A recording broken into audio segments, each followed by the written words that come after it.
ನಮಸ್ಕಾರ ಸ್ನೇಹಿತರೆ, ನಿಮಗೆಲ್ಲ ಮಮತಾ ಡಿಸೈನ್ಸ್ಗೆ ಸ್ವಾಗತ. ನಾನು ಮಮತಾ ಶಂಕರಿ.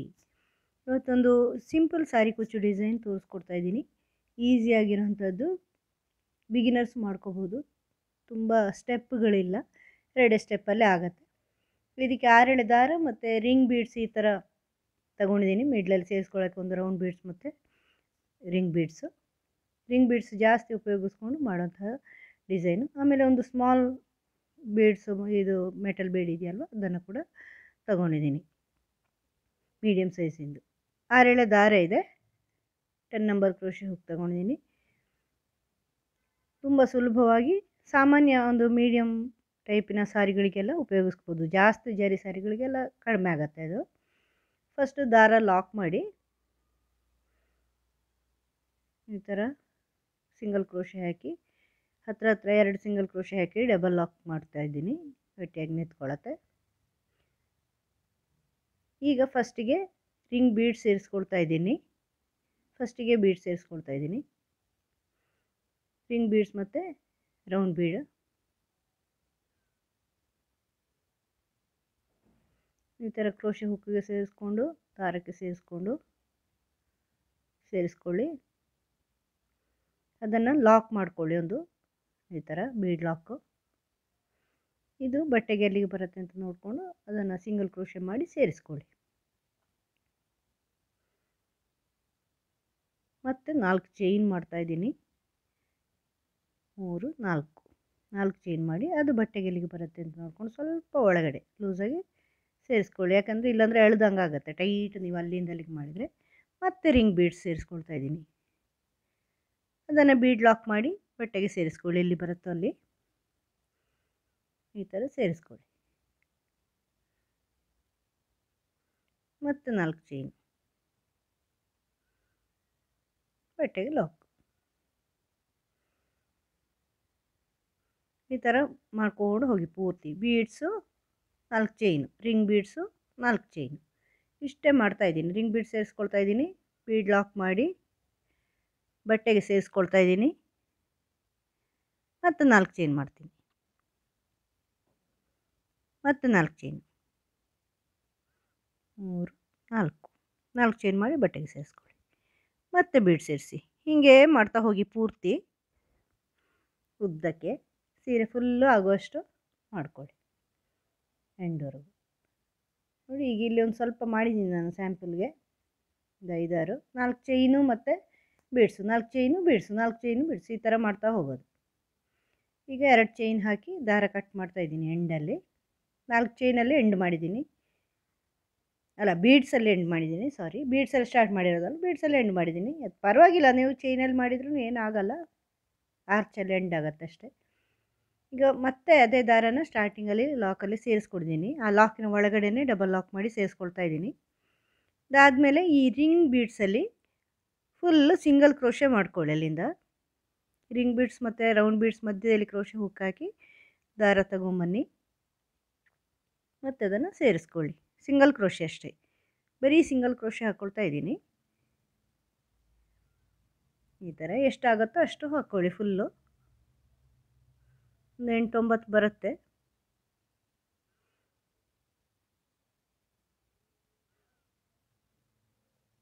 ಈ ಥರ ರಿಂಗ್ ಫುಲ್ಲು ಸಿಂಗಲ್ ಕ್ರೋಶೆ ಹಾಕ್ಕೊಳ್ತಾ ಹೋಗೋದು.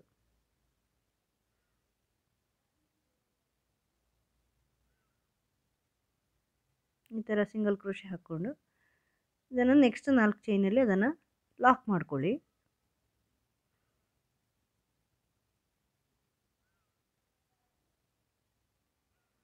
ಈ ಥರ ಲಾಕ್ ಮಾಡಿಕೊಂಡು ಮತ್ತೆ ಅದೇ 4 ಚೈನಲ್ಲಿ 1 ಅಥವಾ 2 ಸಿಂಗಲ್ ಕ್ರೋಶೆ ಮಾಡ್ಕೊಳ್ಳಿ. ಈಗ ಮತ್ತೆ ಇಲ್ಲಿಂದ ಡಬಲ್ ಕ್ರೋಶೆ ಮಾಡ್ಕೋಬೇಕು. ನೆಕ್ಸ್ಟ್ ರಿಂಗ್ ಬೀಡಲ್ಲಿ ಡಬಲ್ ಕ್ರೋಶೆ ಹೇಗೆ ಅಂದರೆ ಬೇರೆ ರೀತಿ ಮಾಡ್ತಾಯಿದ್ದೀನಿ. ಈಗ ನೋಡಿ, 3 ಲೂಪ್ ಆಯ್ತಲ್ವ, ಒಂದು ದಾರ ಸುತ್ಕೊಂಡು ಬಂದು 3ರಲ್ಲಿ ನಾವು ನಾರ್ಮಲಾಗಿ 2 ಮಾಡೋದು. ಈಗ 1 ಲೂಪಿನ ಒಳಗಡೆ ಮಾತ್ರ ಹಾಕ್ಕೊಳ್ತಾ ಇದ್ದೀನಿ ನಾನು, 2ಕ್ಕೆ ಸೇರಿಸ್ತಾ ಇಲ್ಲ. ಮತ್ತೆ 2 ಲೂಪ್ಗಳಲ್ಲಿ ಹಾಕ್ತಾಯಿದ್ದೀನಿ, ಮತ್ತೆ 2 ಲೂಪ್ಗಳಲ್ಲಿ ಹಾಕ್ತಾಯಿದ್ದೀನಿ. ಈಗ 3 ಚೈನ್ ಮಾಡಿಕೊಂಡು 3 ಚೈನ್ ಮಾಡಿ ಆ ಡಬಲ್ ಕ್ರೋಶೆ ಹಿಂದ್ಗಡೆಯಿಂದ ದಾರ ತಂದು ಲಾಕ್ ಮಾಡಿ ಪೀಕೋ ಮಾಡ್ತಾಯಿದ್ದೀನಿ. ಈಗ ನೋಡಿ ಡಬಲ್ ಕ್ರೋಶೆ ಯಾವ ರೀತಿ ಮಾಡೋದು ಅಂತ ನೋಡಿ. ಫಸ್ಟ್ ಕ್ರೋಶೆ ಹುಕ್ಕಿಗೆ ದಾರ ಹೊಂದ್ಕೊಂಡು ಇದರ ಒಳಗಡೆಯಿಂದ ದಾರ ತರ್ತೀನಿ. 3 ಲೂಪ್ 5 ಕ್ರೋಶೆ ಹುಕ್ಕಲ್ಲಿ ಫಸ್ಟ್ ಸಿಂಗಲ್ ಲೂಪಿನ ಒಳಗಡೆ ತರ್ತಾಯಿದ್ದೀನಿ, ಮತ್ತು 2 ಲೂಪುಗಳ ಒಟ್ಟಿಗೆ ತರ್ತಾಯಿದ್ದೀನಿ, ಮತ್ತು 2 ಲೂಪುಗಳ ಒಟ್ಟಿಗೆ ತರ್ತಾಯಿದ್ದೀನಿ. ಆ ಥರ ಮಾಡ್ತಾಯಿದ್ದೀನಿ. ನಾವು ಸಾಮಾನ್ಯವಾಗಿ ಡಬಲ್ ಕ್ರೋಶೆ ಹೆಂಗಂದರೆ ಫಸ್ಟ್ 2 ಮತ್ತು 2 ಮಾಡೋದು. ಇದು 3 ಸ್ಟೆಪ್ ಮಾಡ್ತಾಯಿದ್ದೀನಿ. ಫಸ್ಟ್ ನಾನು 3 ಲೂಪಲ್ಲಿ ಫಸ್ಟ್ ಲೂಪ್ ಒಂದು ಸಾರಿ, ಮತ್ತು 2 ಲೂಪ್ ಇರುತ್ತೆ ಅದನ್ನು ಸೇರಿಸ್ಕೊಳ್ತೀನಿ, ಮತ್ತು 2 ಲೂಪು, ಮತ್ತು ಪೀಕೋ ಮಾಡ್ಕೊಳ್ತಾ ಇದ್ದೀನಿ. ಡಬಲ್ ಕ್ರೋಶೆ ಆಗಿ ಪೀಕೋ. ಅಂದರೆ ಡಬಲ್ ಕ್ರೋಶೆ ಹಿಂದುಗಡೆಯಿಂದ ದಾರ ತಗೊಂಬಂದು ಇದನ್ನು ಲಾಕ್ ಮಾಡ್ತೀನಿ. ಡಬಲ್ ಕ್ರೋಶೆನೇ ನೋಡಿ, ಈ ಥರ ದಾರ ಸುಂದ್ಕೊಂಡು ದಾರ ತಗೊಂಬನ್ನಿ. 3 ಲೂಪ್ ಆಯಿತು. ಫಸ್ಟ್ ಲೂಪಿನ ಒಳಗಡೆ ತನ್ನಿ ದಾರ, ಮತ್ತೆ ಈಗ 3 ಲೂಪ್ ಇದೆ, 2 ಒಂದು ಮಾಡಿ, ಮತ್ತೆ 2 ಲೂಪ್ ಇದೆ, 2 ಒಂದು ಮಾಡಿ. ಈಗ 3 ಚೈನ್ ಮಾಡಿ ಪೀಕೋ ಮಾಡಿ. ಈ ಥರದ ಡಬಲ್ ಕ್ರೋಶೆ ಮಾಡಿದರೆ ಒಂಥರ ನೋಡುವಾಗ ಸ್ವಲ್ಪ ನಾರ್ಮಲ್ ಡಬಲ್ ಕ್ರೋಶೆಯಿಂದ ಬೇರೆ ಕಾಣುತ್ತೆ, ಸ್ವಲ್ಪ ಉದ್ದ ಬರುತ್ತೆ, ತುಂಬ ಚೆನ್ನಾಗಿ ಕಾಣಿಸುತ್ತೆ. ಇದು ಒಂದು ರೀತಿಯ ವೆರೈಟಿ ಡಬಲ್ ಕ್ರೋಶೆ. ಆ ಡಬಲ್ ಕ್ರೋಶೆ ಒಂದು ರೀತಿ ಕಾಣುತ್ತೆ ಅಂದರೆ ಇದು ಇನ್ನೊಂದು ರೀತಿ, ಅಂದರೆ ಸ್ವಲ್ಪ ಚೇಂಜ್ ಅಷ್ಟೇ,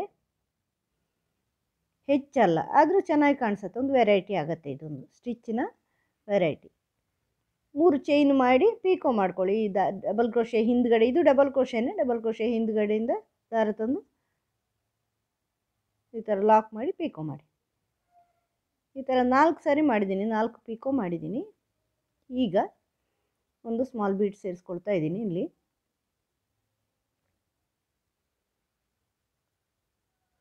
ನೋಡಿ, ಈ ಥರ ಸ್ಮಾಲ್ ಬೀಡ್ ಸೇರಿಸ್ಕೊಂಡಿದ್ದೀನಿ.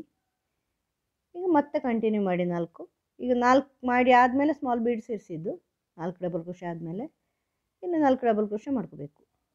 3 ಸ್ಟೆಪ್ಪಲ್ಲಿ ದಾರ ಸೇರಿಸ್ಕೊಳ್ತಾ ಇದ್ದೀನಿ. ನಾರ್ಮಲ್ ಡಬಲ್ ಕ್ರೋಶೆಗೆ 2 ಸಾರಿ ತಗೊಳ್ಳೋದಲ್ಲ ದಾರ. ಈಗ 3 ಸ್ಟೆಪ್ ಆಗುತ್ತೆ. ಪೀಕೋ ಮಾಡ್ಕೊಳ್ಳಿ. ಪ್ರತಿ ಡಬಲ್ ಕ್ರೋಶೆ ಮೇಲೇನು ಪೀಕೋ.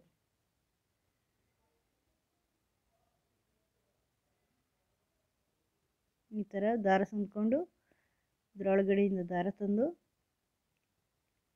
ಫಸ್ಟು ಒಂದು ಲೂಪಲ್ಲಿ ಮತ್ತೆ 2 ಲೂಪ್ಗಳನ್ನು ಸೇರಿಸಿ, ಮತ್ತೆ 2 ಲೂಪ್ಗಳನ್ನು ಸೇರಿಸಿ, ಮತ್ತೆ 3 ಚೈನ್ ಮಾಡಿಕೊಂಡು ಇಲ್ಲಿ ದಾರ ಸುತ್ಕೊಳ್ಳಿ. ಈ ಥರ ಕಂಟಿನ್ಯೂ ಮಾಡ್ಕೊಳ್ಳಿ. ಪೀಕೋ ಮಾಡ್ಕೊಳ್ಳಿ,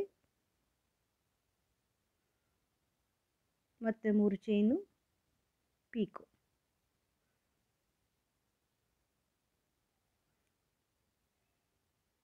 ಮತ್ತೊಂದು ಸರಿ, ಒಟ್ಟು 4 ಸಾರಿ ಮಾಡ್ತಾಯಿದ್ದೀನಿ. ಅಂದರೆ ಬೀಡ್ಗಿಂತ ಮೊದಲೇ 4 ಸಾರಿ ಮಾಡಿರೋದಲ್ವ, ಈಗಲೂ 4 ಸಾರಿ ಈ ಥರ 3 ಚೈನು ಪೀಕೋ.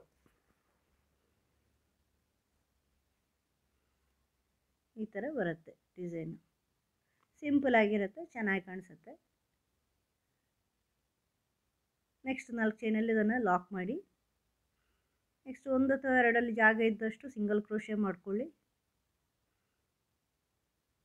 ಮತ್ತು ನೆಕ್ಸ್ಟ್ ಬೀಡಲ್ಲಿ ಬರೀ ಸಿಂಗಲ್ ಕ್ರೋಶೆ ಮಾಡ್ತಾಯಿದ್ದೀನಿ. ಒಂದು ಬೀಡಲ್ಲಿ ಸಿಂಗಲ್ ಕ್ರೋಶೆ, ರಿಂಗ್ ಬೀಡಲ್ಲಿ ಒಂದು ರಿಂಗ್ ಬೀಡಲ್ಲಿ, ಮತ್ತು ನೆಕ್ಸ್ಟ್ ರಿಂಗ್ ಬೀಡಲ್ಲಿ ಆರ್ಚು, ಪೀಕೋ ಮಾಡಿದ ಆರ್ಚು. ಈ ಥರ ಮುಂದುವರಿಸ್ಕೊಂಡು ಹೋಗ್ತಾಯಿದ್ದೀನಿ. ಆ್ಯಕ್ಚುಲಿ ಇದು ರಿಂಗ್ ಬೀಡ್ ನಾನು ಕುಚ್ಚಿಗೆ ಉಪಯೋಗಿಸ್ತಾ ಇದ್ದೀನಿ. ದಾರ ತಗೊಂಡು ಹೋಗಬೇಕಲ್ವ ಮುಂದೆ, ಅದಕ್ಕೋಸ್ಕರ ಸಿಂಗಲ್ ಕ್ರೋಶೆ ಮಾಡ್ತಾಯಿದ್ದೀನಿ. ಆ ಸಿಂಗಲ್ ಕ್ರೋಶೆ ಮೇಲೇ ಕುಚ್ಚು ಹಾಕ್ಕೊಳ್ತಾ ಇದ್ದೀನಿ. ಆ ಕುಚ್ಚಿನ ಆ ಕಡೆ ಈ ಕಡೆನೂ ಸಿಂಗಲ್ ಕ್ರೋಶೆ ಕಾಣುತ್ತೆ.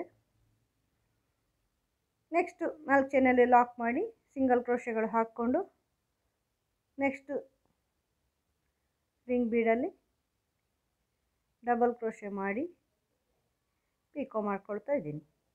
ಈ ಥರ 3 ಚೈನು ಅದರ ಹಿಂದ್ಗಡೆಯಿಂದ ದಾರ ತಗೊಂಡ್ಬರೋದು. ಪ್ರತಿಯೊಂದು ರಿಂಗ್ ಬೀಡು ಯೂಸ್ ಆದಂಗೆ ಅದು. ಒಂದು ರಿಂಗ್ ಬೀಡಲ್ಲಿ ಕುಚ್ಚು ಹಾಕ್ತೀನಿ, ಒಂದು ರಿಂಗ್ ಬೀಡಲ್ಲಿ ಆರ್ಚ್ ಇರುತ್ತೆ. ಆವಾಗ ಈ ಥರ ದಾರ ತಗೊಂಡು 3 ಲೂಪಲ್ಲಿ ಒಂದು ಲೂಪಿಗೆ ಮಾತ್ರ ಸೇರಿಸ್ಕೊಂಡು ಮತ್ತೆ 2 ಮತ್ತೆ 2 ಈ ಥರ ಮಾಡ್ಕೊಳ್ತಾ ಇದ್ದೀನಿ. 3 ಚೈನು ಪೀಕೋ. ನೆಕ್ಸ್ಟ್ ದಾರ ಸುತ್ಕೊಂಡು ಕ್ರೋಶೆ ಹುಕ್ಕಿಗೆ ಬೇರೆ ದಾರ ತಂದು 1 2 2 ಮತ್ತು 3 ಚೈನು ಮತ್ತು ಪೀಕೋ. ಇನ್ನೊಂದು ಸಾರಿ 3 ಲೂಪಲ್ಲಿ ಒಂದಕ್ಕೆ ಮಾತ್ರ ಹಾಕ್ಕೊಳ್ತೇನೆ, ಮತ್ತೆರಡೊಂದು, ಮತ್ತೆರಡೊಂದು, ಮತ್ತೆ 3 ಚೈನು ಪೀಕೋ,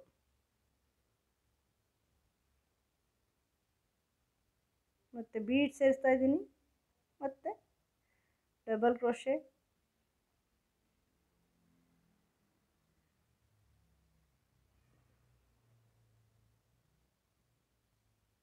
ಮತ್ತೆ ಸೇರಿಸ್ಕೊಳ್ಳಿ.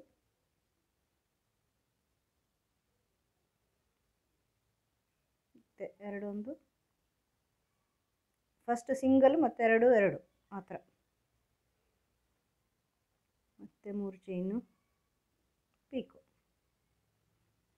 4 ಬೀಡ್ಗಿಂತ ಮೊದಲೇ 4 ಡಬಲ್ ಕ್ರೋಶೆ ಬೀಡ್ ಆದಮೇಲೆ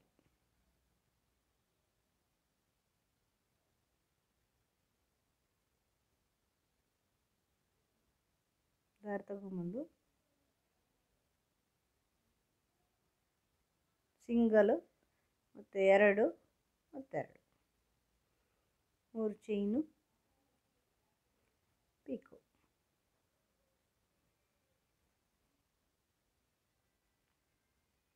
ಈ ಥರ ಆರ್ಚ್ಗಳು ಬರುತ್ತೆ. ನೆಕ್ಸ್ಟ್ 4 ಚೈನಲ್ಲಿ ಲಾಕ್ ಮಾಡಿ ಮುಂದುವರ್ಸ್ಕೊಂಡು ಹೋಗಿ. ಒಂದು ಬೀಡು ಸಿಂಗಲ್ ಕ್ರೋಶೆ, ಒಂದು ಬೀಡು ಆರ್ಚು, ಡಬಲ್ ಕ್ರೋಶೆ ಪೀಕೋ, ಆ ಥರ ಮಾಡ್ತಾ ಹೋಗಬೇಕು.